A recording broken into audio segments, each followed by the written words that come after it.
Hey everybody, welcome to my second video in my series on creating your own comics.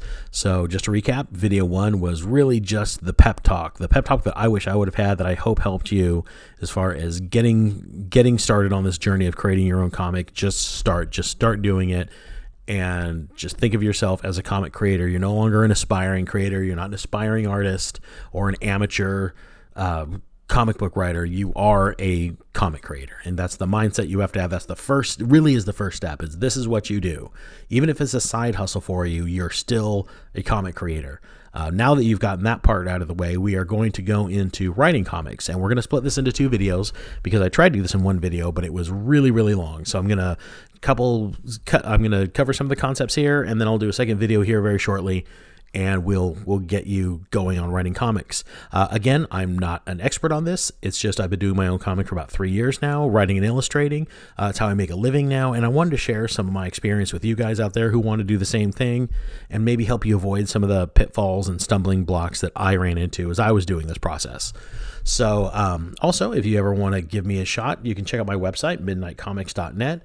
And you can check out my books and my artwork commissions, all the other stuff that I do. Pick up some of my books, even if you're interested. I'll put a link in the descriptor below. Now let's get on to the video. So writing comics, you've got your character, you've got your story written out into a way you like it. You've got or at least the core of the idea. So now you're going to go ahead, and whether you're going to be putting your character through the classic hero's journey, and if you don't know what that is, you can always just Google it. It's really easy. It's kind of the universal storytelling technique. You've settled on your genre, because there's tons of genres in comics. You got superheroes, sci-fi, slice of life, fantasy, whatever it is you're going to do. You want to try to classify your book, because one of the things that you get asked, especially if you're going to try to pitch this book to potential publishers or distributors or comic companies, is and it's kind of it's a weird kind of contradiction. First, they're going to ask you what separates your comic, what makes your comic book unique, and you're going to have an answer for that. And then the very next question they're going to ask you is, what is it like? What comic that's currently out there, what books that are currently out there is your comic most like? So it's really weird. You just told them how your book is different, and now they're asking you to tell me what it's like. So helpful answer I've come up with for that is like a mashup. Oh, my book is kind of like Batman meets Lord of the Rings. I don't know how that would work, but it's your story. I'm sure you'll figure it out. And it's important to think of yourself that way, because if you want to kind of go and look at what's selling right now, what comic books, especially indie comic books, are doing really well, and you're going to decide you're going to write a story that's kind of in that same vein of storytelling, then that's great. If you want to go completely out on your own, maybe do a superhero book. A lot of people think that superheroes or indie comics aren't a place for superheroes, but there have been some that have succeeded. It might just mean that that's going to be a harder climb, because the superhero audience is pretty monopolized by Marvel and DC right now, but there certainly are others out there that thrive. So that's going to be up to you. Whatever your story is, whatever your method for coming up with that story is, once you have that in your mind, if you got a fellow writer or a significant other, a friend that you could bounce your story off of, the more people you can kind of talk to about your ideas that you trust, not to obviously take your idea and run off to Netflix with it, the better. Because when you're really close to a story and you're really close to a project, you maybe can't get a good enough vantage point to see any problems or inconsistencies with the story. So it really helps to bounce those stories off other folks. And then the next point is just kind of the technical part of it. So once you have your story ready, what I do, since I write and illustrate my own comic, is I go ahead and I put it down as an outline. So I actually start with the first page. Where's this book going to start? It's going to pick up right where the last book left off. Is this the first book in a series? So maybe if I'm especially doing an action-oriented book, I'll probably want to start with an action scene. I find that most comic books that are successful, if you're doing sci-fi or superhero or anything that's kind of action-oriented, to start with something like a fight or a conflict, something that engages the reader right away. And so that's where the book will start. And then I actually flow. I skip all the middle and I go to the last page. Where's this book going to leave the reader? Am I going to leave it on a cliffhanger? Is this the conclusion of a story? If so, then what do I want my last image to be? Do I want to leave it open for another volume to come later? Is this going to be just the end of a storyline? The adventure is going to continue. Whatever it's going to be, I need to know what my last page is. I need to know where I'm going. So now I can work on the journey there. So from the first page, I'll go to the first story beat. I measure story beats for just the major plot events that move the story. So first the character does this, then they do this, then they have to go here, then they have to do this. That kind of storytelling. I don't really worry about how I get from first page to story beat 1 and then ultimately the last page. I do that in the next step.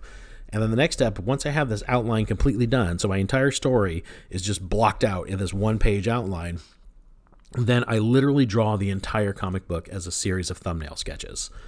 However many pages it is, I draw the whole thing out like this first. And this is really good because it gives me blueprints for every page that I'm going to be working on in this comic. And so I can see the story play out visually. I can see how my story works. If I need to tweak anything, it's a lot easier to do it at this stage than when I have finished artwork and I need to go back and change something in a page because I need a story element in there, or I don't like how something is going.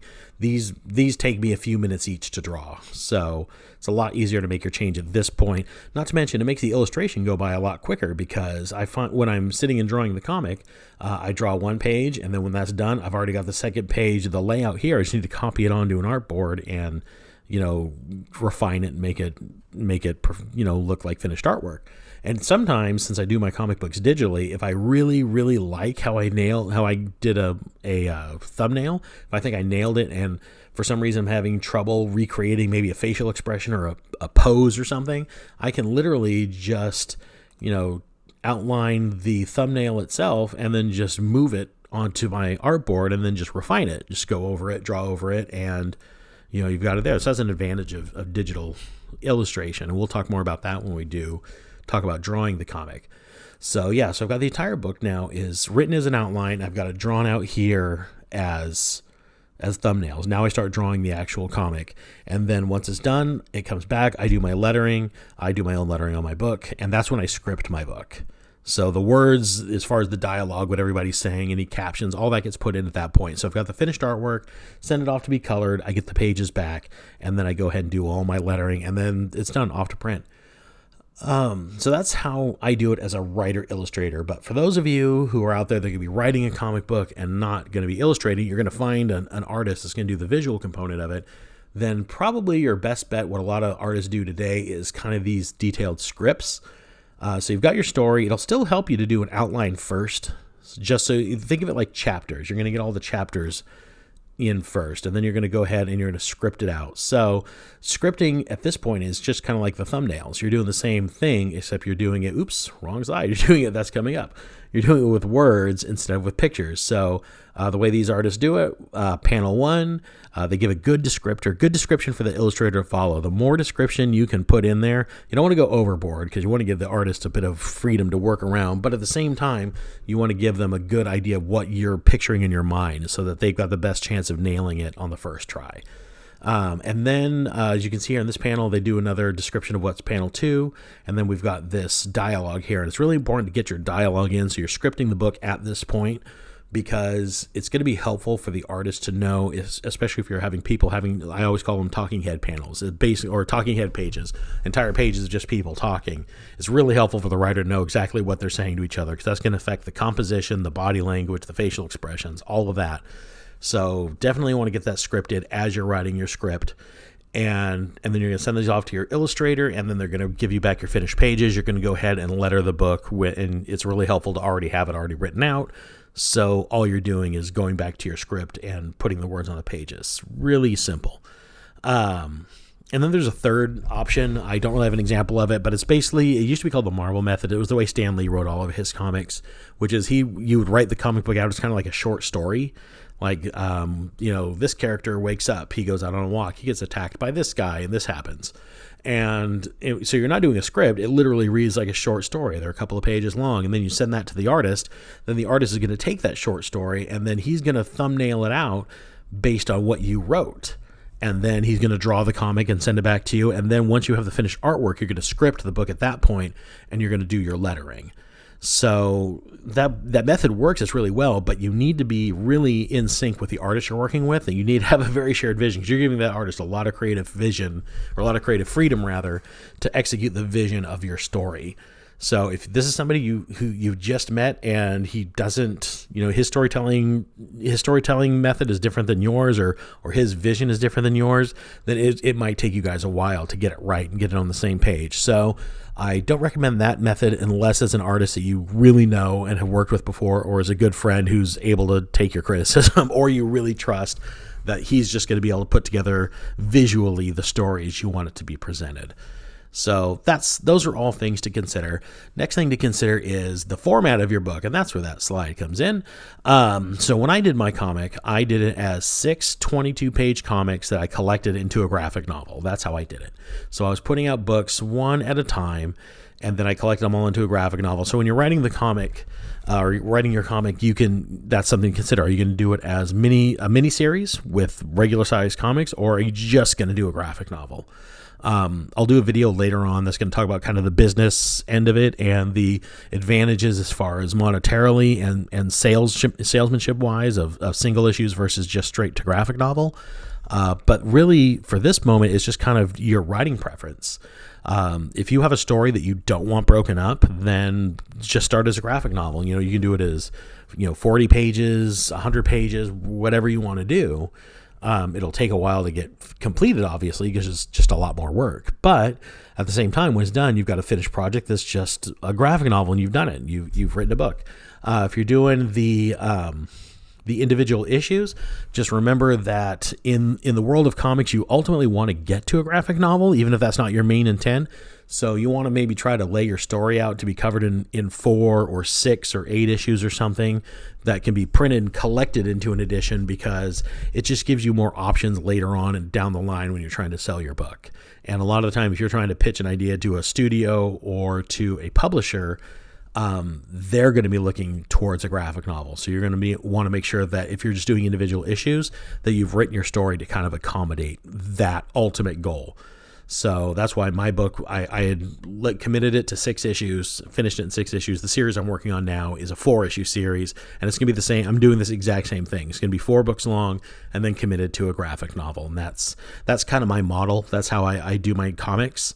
And it's still the same universe, still the same comic. But when I write my stories, I kind of picture them like individual movies or like seasons of a show, to where the story kind of has a beginning, middle, and end. And I could end the series there, but I leave everyone open to where, as I continue on and do a sequel or like a season 2, quote unquote, then I just go back to it and I start writing. I pick up where all the characters are kind of left off, or if there's a time jump, I illustrate that. And it's a fun way for me to do it. So it's not my book series isn't really an ongoing series. It's kind of a collection of stories that all take place in the same universe. They're volumes. This was volume 1. I'm working on volume 2. So that's my preference. If you want to do an ongoing series, those are great. If you want to do something like, X-Men, where it's just you envision it going for hundreds and hundreds of issues, then yeah, those are great. You do a lot of world building early on, and then the story just kind of runs from there. And that's very ambitious, I've got to say. But the dream, that's kind of the dream of a comic creator, is that someday you'll retire, maybe hand these books off to other people to continue on for you, and then you can be an old person sitting in your chair and you read the latest issue of your book that other people wrote and drew, and then you throw it across the room, because that was never what you wanted the book to be. I don't know. So, but yeah, definitely want to think of the scope of what you want your book to be. Miniseries, single issue, one-shot graphic novel, whatever it is, have that in mind before you sit down and write your story. Another little thing that's just kind of a helpful tidbit, because this was something that I didn't know was asked of you a lot as a writer or a comic book creator, but it really, really is, which is try to think of a way to encapsulate what your book is in as few sentences possible, 2 to 3 ideally. You get asked this a lot. I did not realize that, so I ended up spending a lot of time thinking of what my response to that is. When somebody asks you, tell me about your comic in just a couple of sentences, what the answer is. And you really got to craft it to where it's very easy to understand and succinct, but at the same time, something that's worded in a way that hooks your reader or hooks your potential audience. Every time in my experience, every time I've tried to get my book put in front of an editor, put in front of a talent scout, or potential publisher, potential literary agent, or even when I'm doing a show and talking to people that are just kind of wandering by asking me about my book, everyone asks, tell me about your book in 2 to 3 sentences. Or if you're at a show, they just want to know about your book and you want a quick answer, because if you're talking to fans and your answer is, it takes you minutes to explain what your comic is, you'll start seeing people's eyes glaze over a little bit. But writers, seriously, they want a 2 to 3 sentence max explanation of your book. So you really got to kind of think of that. And it's hard. It really, or at least it was for me. I found it was helpful to maybe start describing other comics that in this same mindset. So think of it like a teenage outcast gets bitten by a radioactive spider, and then after his own actions lead to the death of a beloved family member, he has to learn the lesson that with great power comes great responsibility.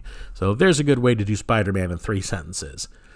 Or you could say a child born to a rich family tragically loses his parents to a random act of crime. So after traveling the world and training and testing himself, he returns to his city to become the greatest detective and crime fighter of all time. Batman. So something like that.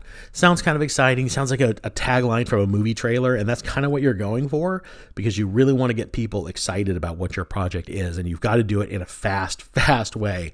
That was kind of, out of all of the things as far as writing the comic, that was probably the biggest golden nugget I could think to impart, is that really is an important part of being a comic book writer, is that pitch, this 3-sentence pitch, because I find that you have to give it a lot.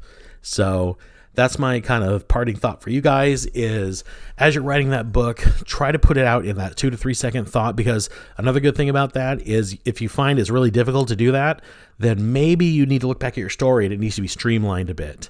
That could mean that your story maybe has a little bit of bloat to it, needs a little bit of editing. So that's a good litmus test to see if your story's ready to go to the next level. But that's it. That's kind of my part 1 advice for comic book writers. It's more kind of technical, because I think a lot of you guys probably already have a story in mind. And there's a lot of resources as far as how to write a story. And it's harder for me to tell somebody how to do that, because I know how I come up with my ideas. They just kind of come to me, and I just fish them around in my brain for a while until they make sense to me, until I've kind of worked out what I think are all the plot holes and have a solid beginning, middle, and end that I'm happy with. But yeah, so good luck to you guys writing your own stories. Thanks for tuning in to this video. I've been enjoying making the series. Part 2 of this will come out pretty soon. I'm going to talk a lot about developing characters. So if that's something that you struggle with, then come back for the 3rd video in this series where I'm going to talk about that. And yeah, that'll be that. So thanks for stopping by. Before you go, please do me a favor, hit like, subscribe to the channel if you're not already a subscriber. I would love to have you here. Next video, I'll try to get out this week, but probably realistically next week's going to be Writing Comics Part 2, Developing Characters, and I will talk to you then. See you then. Bye.